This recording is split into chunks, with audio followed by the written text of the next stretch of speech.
नमस्ते बच्चों, आप लोगों ने खाना खा लिया?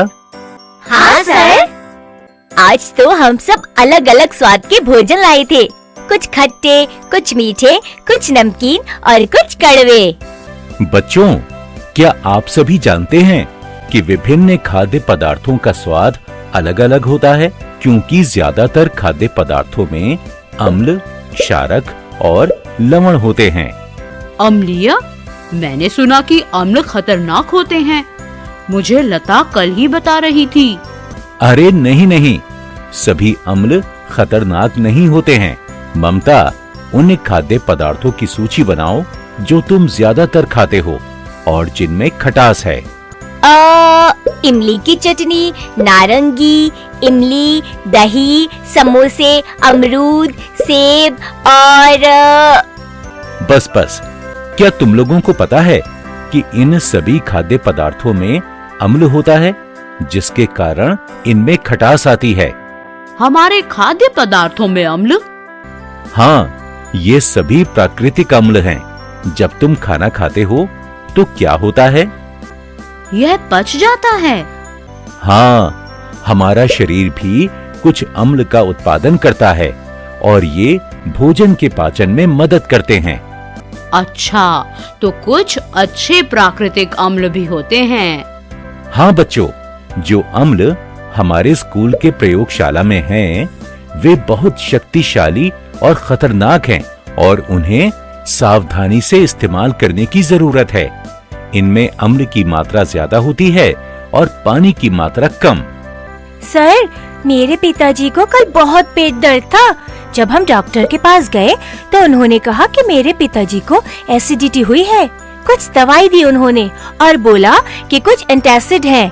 क्या ये दवाई एसिड को कम करती है? हाँ, गलत खान पान, ज्यादा खटास और ज्यादा मसालेदार खाना खाने पर पेट में अम्ल अधिक हो जाता है। उसके कारण एसिडिटी होती है। तब अगर हम एंटासिड लेते हैं तो हमें आराम मिलता है। इसमें क्षारक होता है। क्या क्षारक अम्ल के प्रभाव को कम करते हैं? हाँ। दवा लेने के बाद कल मेरे पिताजी 2 घंटे बाद बेहतर महसूस कर रहे थे। क्षारक भी रासायनिक यौगिक हैं, जिन्हें छूना साबुन के जैसा लगता है और आमतौर पर इंसानों के लिए नहीं है। वे स्वाद में कड़वे होते हैं। हमारे दैनिक जीवन में उनका कई जगह इस्तेमाल होता है।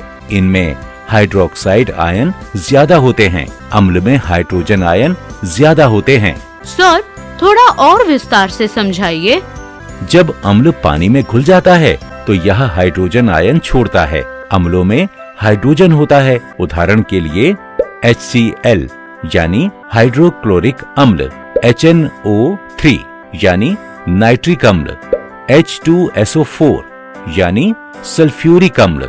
सर, फिर क्षारक में क्या हाइड्रोक्साइड आयन ज्यादा होते हैं? क्षार कोई भी यौगिक है जो पानी में घुलने पर हाइड्रोक्साइड आयन यानी OH पैदा करता है।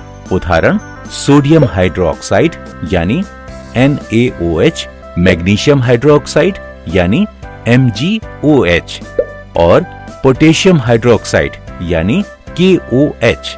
सर, क्या मुझे क्षारक के कुछ उदाहरण बता सकते हैं? चूना, बेकिंग सोडा, वॉशिंग सोडा सभी क्षारक हैं। क्या साबुन में भी क्षारक है? हाँ बच्चों, रीठा एक प्राकृतिक साबुन है जिसमें क्षारक है। सर, कुछ पदार्थ मीठे होते हैं, उनमें अम्ल होता है या क्षारक? वे ना तो अम्लीय हैं और ना ही क्षारकीय। कुछ पदार्थों में ना अम्ल होता है ना क्षारक। सर, क्या होता है जब अम्ल और क्षारक मिश्रित होते हैं? रिंकू, जब अम्ल और क्षारक पदार्थ का मिश्रण होता है, आमतौर पे लवण या नमक और पानी का उत्पादन होता है। अच्छा।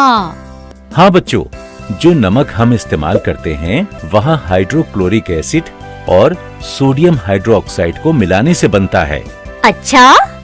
सर, कोई ना कोई सूचक होगा जिससे हम पता कर सकते हैं कि अगर किसी पदार्थ में अम्ल है या क्षारक है।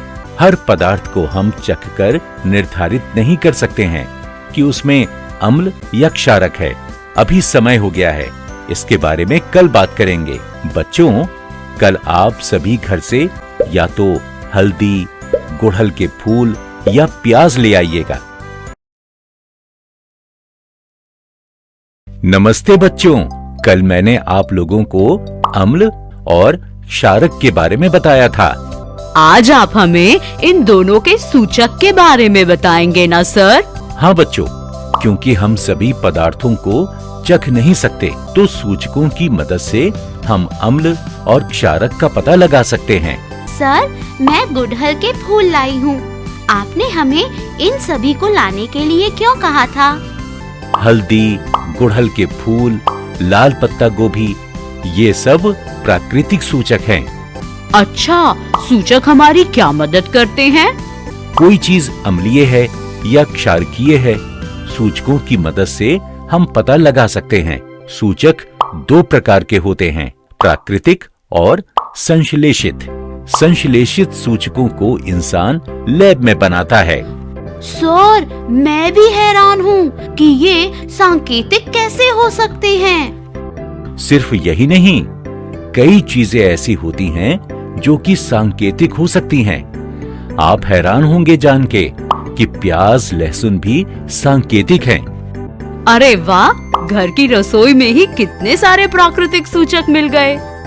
मैं कुछ कागज लाया हूँ जो तरल पदार्थ को सोखते हैं।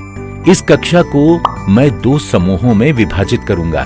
एक समूह एक कागज लेकर उसे हल्दी में भिगोएगा, फिर हम उसे 1 घंटे के लिए सूखने देंगे। हाँ, चलो चलो हम इसे करते हैं। दूसरा समूह क्या करेगा सर? दूसरा समूह इन गुड़हल के फूलों से 2 काम करेगा। सर, हम तैयार हैं। क्या हमें केवल पंखुड़ियों को लेना है? हाँ, पहले इन पंखुड़ियों को पीस लें। पिसे हुए एक हिस्से को इस कागज पर चिपका दें। बचे हुए लेप में उबलता पानी डालें और उसे छान लें। ठीक है सर। सर, मैंने उस कागज को सुखा दिया है। शाबाश। हम इस प्रक्रिया को समाप्त करने के लिए दूसरे समूह के लिए इंतजार करेंगे। दोनों कागज सूखने के बाद उन्हें छोटी छोटी पट्टियों में काट लें। मैं 1 घंटे के बाद आप सभी के पास वापस आऊंगा। ठीक है सर, हम ये जानने के लिए बहुत उत्सुक हैं कि आप क्या करने जा रहे हैं। बच्चों, दोनों कागज सूख गए हैं। चलो पट्टियों में काटते हैं। मेरे पास 5-5 कटोरियां हैं जिनमें 5 तरल पदार्थ हैं। आपको इन दोनों में हल्दी और फूलों के लेप से बनी पट्टियों को डालकर निकालना है। सर, मैं करूँगा। आओ। सर, मैंने हल्दी की अलग पट्टियों को हर एक कटोरी में डुबा दिया है।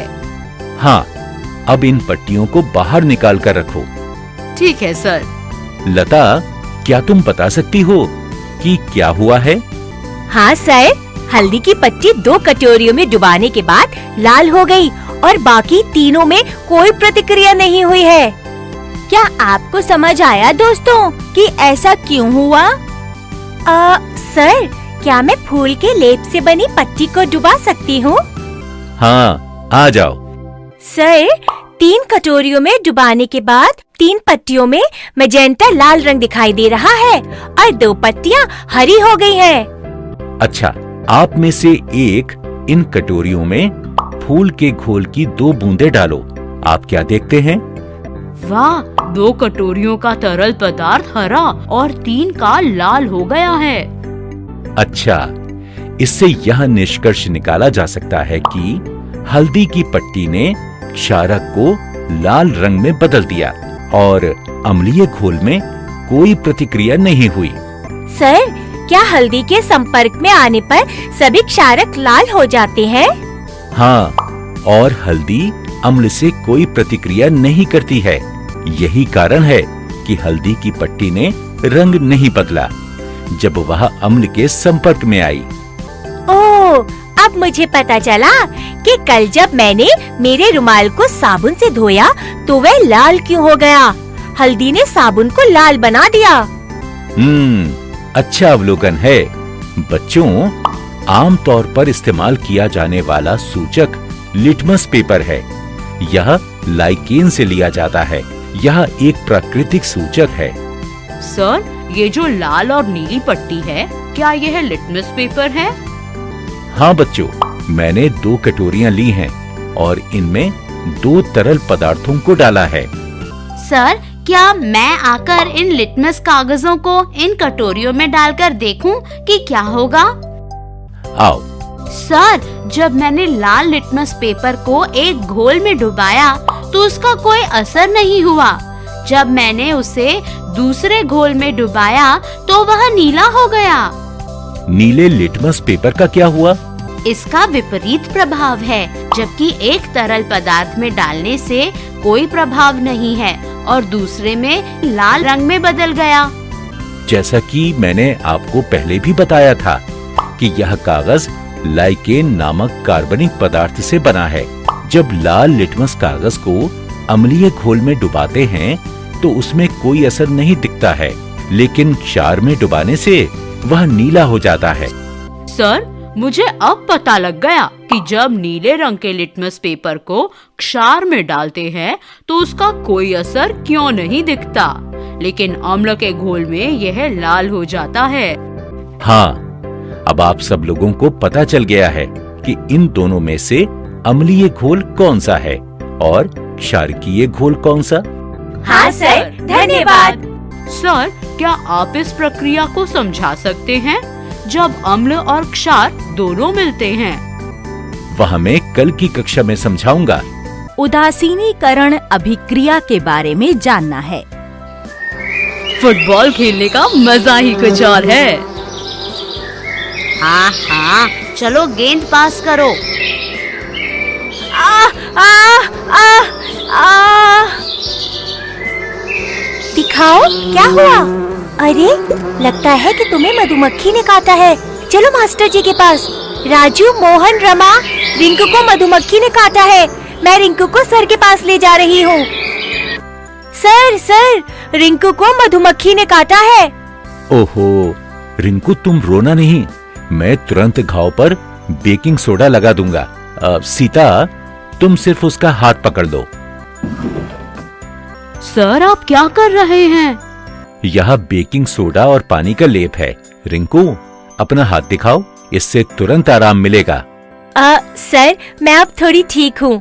क्या मैं घर जाकर आराम कर सकती हूँ? हाँ रिंकू, तुम घर चले जाओ, तुम कुछ ही घंटों में ठीक हो जाओगे। अगर सूजन और दर्द कम नहीं होता है तो डॉक्टर को जरूर दिखाना। ठीक है सर। सीता, तुम रिंकू के साथ जाओ। ठीक है सर। सर, बेकिंग सोडा मधुमक्खी के डंक की दवा कैसे बन सकता है? जब मधुमक्खी हमें काटती है, वह हमारे शरीर में एक अम्ल को छोड़ती है। हमें दर्द इसी कारण होता है। सर, लेकिन अम्ल और बेकिंग सोडा तो क्षारक है। ओहो राजू, सब भूल जाते हो। जब अम्ल और क्षारक का मिश्रण होता है तब नमक और पानी बनता है। परसों ही तो सर ने कहा था। मोहन ने सही कहा। जब अम्ल और क्षारक को मिलाया जाता है, दोनों एक दूसरे के प्रभाव को कम करते हैं। इस मिश्रण की वजह से नमक और पानी बनता है। इसे उदासीनीकरण अभिक्रिया कहते हैं। यहाँ बेकिंग सोडा ने मधुमक्खी के डंक के प्रभाव को कम किया। हाँ, याद आया। अच्छा बच्चों, सोचो कि तुम्हारे आसपास ऐसी कौन सी चीजें हैं जिनको तुम ऐसे घावों पर लगा सकते हो? क्या हम टूथपेस्ट को लगा सकते हैं सर? यह भी तो क्षारक है। हाँ, जब कीट काटते हैं, ये क्षारक दर्द को कम करने में मदद करते हैं। ऐसा लगता है कि उदासीनीकरण से बहुत सारे लाभ हैं। हाँ, सर, उस दिन सीता भी कह रही थी कि कैसे उनके पिताजी को त्योहार के दिन एसिडिटी हुई थी। फिर डॉक्टर ने कुछ दवाई दी थी। हाँ, और फिर डॉक्टरों ने उन्हें एक एंटासिड दिया था। यह दवाई भी क्षारक ही है। इसे मिल्क ऑफ मैग्नीसिया या एंटासिड भी कहते हैं। इससे उन्हें कुछ ही घंटों में राहत मिल गई थी। अच्छा, तो यह भी उदासीनीकरण ही है। सर, और कहाँ पर उदासीनीकरण उपयोग में आता है? कभी कभी मिट्टी में हाइड्रोजन आयनों की वृद्धि के कारण मिट्टी की अम्लता बढ़ जाती है। यह तब होता है जब बहुत उर्वरकों का उपयोग किया जाता है। ओह, तो क्या यह फसल उत्पादन को प्रभावित करेगा? हाँ, सर, फिर इसका क्या उपाय है? मिट्टी को ना तो बहुत अम्लीय या बहुत क्षारकीय होना चाहिए, और जब मिट्टी अम्लीय होती है तो उसे कम करने के लिए चूने का उपयोग किया जाता है। सर, मैंने पादपों के अध्याय में पढ़ा था कि खाद भी मिट्टी के लिए उपयोगी है। यह कब इस्तेमाल होती है? हाँ बच्चों, जब मिट्टी क्षारकीय हो जाती है तो खाद का उपयोग करते हैं।